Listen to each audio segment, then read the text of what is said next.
yung mga gar, naggaganito na rin ba ang inyong panel gauge cover mga gar? Ayan, kung makikita nyo mga gar, para siyang nagbibiyak-biyak na sa cover mga gar. Pangit na tignan mga gar, kaya bumili na ako ng bagong panel cover natin mga gar. Yan, sakto mga gar at tumating na rin mga gar.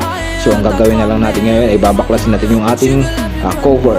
At ito na mga gar, nabaklasan natin mga gar. Kung makikita nyo naman, sobrang dumi na ng ating panel kasi nga ay sa sobrang tagal na ito mga gar, kaya sakto kakapitan natin yung back cover mga gar. At ito mga gar, kung makikita nyo mga gar, napakaganda mga gar ng ating cover. At ayan, bagong bago yung mga gar at solid na ito mga gar. Ito na ang ating kakabit ngayon mga gar. So ito na nga mga gar, naikabitan natin yung ating bagong panel cover mga gar. Ayan, kung makikita nyo mga gar, napakaganda, nagmukhang bago ulit yung ating panel mga gar.